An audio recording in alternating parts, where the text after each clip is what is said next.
नमस्कार सभी पत्रकार बंधुओं को। हमारे साथ हमारे सचिव अभय जी, राजीव जी और वर्षा जी हैं साथ में।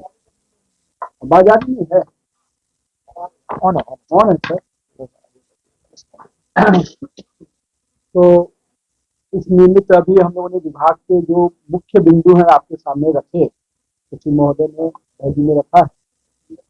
इसमें आपने सरकार की प्राथमिकता को स्पष्ट रूप से देखा कि हम लोगों ने जहाँ सॉलिड वेस्ट मैनेजमेंट को प्राथमिकता देते हुए कचरा प्रबंधन को एक बहुत इंपॉर्टेंस दिया है, और इसको लेकर जहां अवेयरनेस कैंपेन के साथ साथ उसके पूरी तरह से मैनेजमेंट को भी हम लोगों ने होमवर्क किया है, और क्लस्टर के माध्यम से बहुत जल्द उस चीज को हम लोग जमीन पर उतारने जा रहे हैं।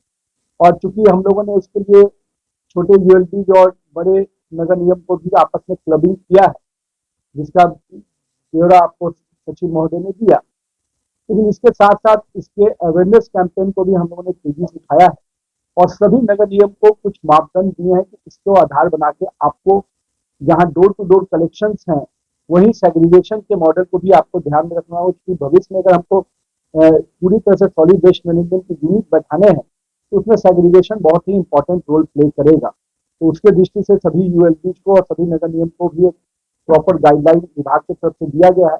और अभी जो स्वच्छता मिशन केंद्र सरकार का चल रहा था, उस अभियान को भी हम लोगों ने पूरे 15 दिन तो उस अभियान के ब्लैक स्पॉट को क्लियर करने में लगाया ही है। लेकिन आने वाले समय में हम लोग पूरे 60 दिन इस कैंपेन को चला रहे हैं, ताकि स्वच्छता के इस विषय को, जो संस्कार स्वच्छता और स्वभाव स्वच्छता कैसे बने, उसके दृष्टि से बिहार पूरी तरह से आगे बढ़कर इसमें काम करे, हम लोगों ने किया।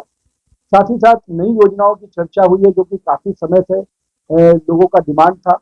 उसमें बेसिकली ड्रेनेज सीवरेज योजना के तो हम लोग लेंगे ही, साथ में जो शहर के सौंदर्यीकरण के लिए पार्क, तालाब और स्ट्रीट लाइट का जो काम पूरा नगर निगम को दिया, लेकिन मास्क लाइट अगर एमएलसी लगाना चाहते हैं तो उसको भी रिकमेंड कर सकते हैं। कम्युनिटी टॉयलेट, कम्युनिटी हॉल, इस तरह की प्रोविजन मुख्यमंत्री समग्र विकास योजना में किया गया। मुझे उम्मीद है कि इस बड़ी राशि जो दी गई है, इस राशि का उपयोग होने से शहरी क्षेत्रों में जो कम्युनिटी सर्विसेज की चीजें हैं वो तेजी से आपको देखने को मिलेंगी।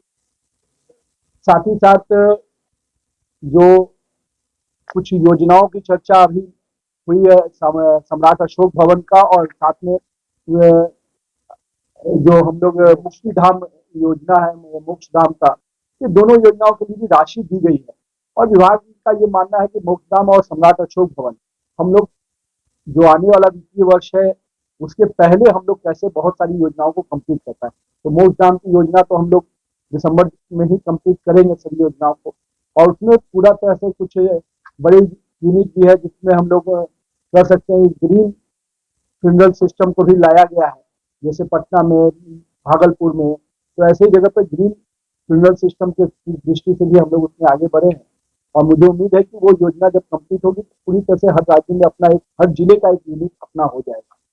आने वाले समय में इसको और बढ़ाने की आवश्यकता होगी तो विभाग निश्चित रूप से उस पर भी विचार करेगा।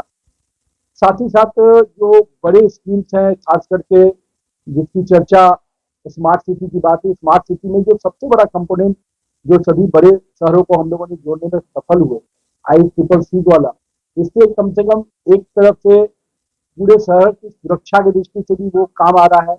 साथ में शहर के जो ट्रैफिक सिस्टम की भी वो पूरी तरह से चेकिंग उसके थ्रू हो पा रही है। तो इसका सबका कंट्रोल एंड कमांड रूम सभी बड़े शहरों में बना है, खास करके पटना में, मुजफ्फरपुर, भागलपुर। तो ये हम लोग का पूरी प्राथमिकता में भी है कि इसको और भी अपग्रेड किया जा सके।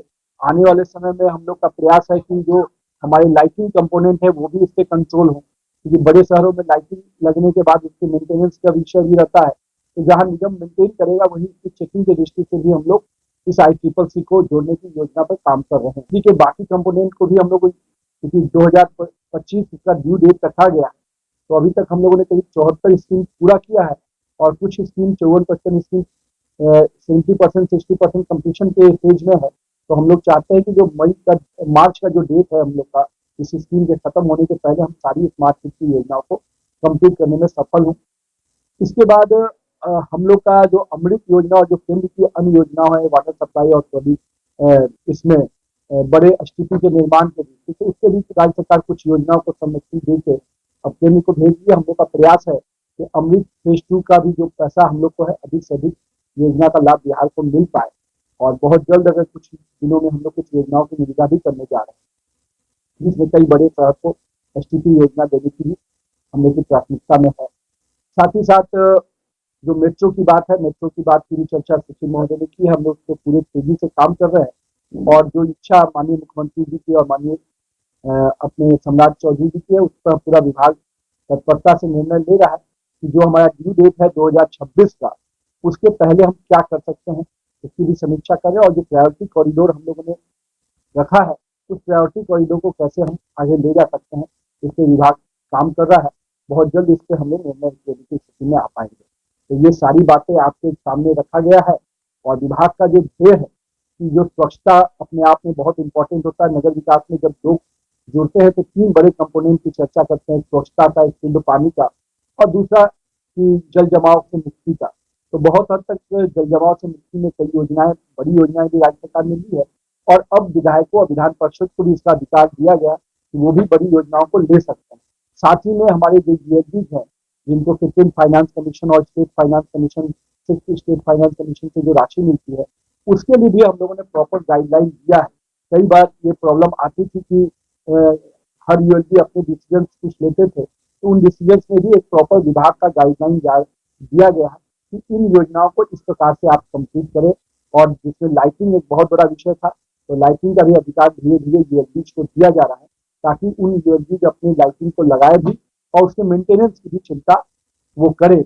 इसके लिए भी पूरा प्रॉपर गाइडलाइन दिया गया और उनको स्वच्छता भी इसके लिए दी गई। तो आने वाले समय में सभी ULGs और सभी जो हमारे नगर विकास विभाग के बेटर कोऑर्डिनेशन से बिहार के लोगों को शहरी क्षेत्रों में जो विस्तार होना चाहिए, जिसके कारण अभी हम लोगों ने शहरी क्षेत्र का विस्तार किया भी, करीब 12-13% था, वो 15-16% किया है।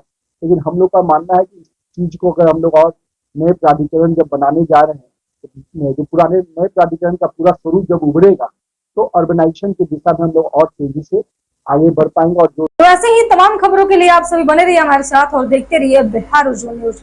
अब तक हमारे YouTube चैनल को सब्सक्राइब नहीं किया है तो जल्दी से सब्सक्राइब कर लीजिए। Facebook पेज को भी फॉलो कीजिए। वीडियो पसंद आए तो खूब लाइक कीजिए, शेयर कीजिए, कमेंट कीजिए। वीडियो देखने के लिए आप सभी का धन्यवाद।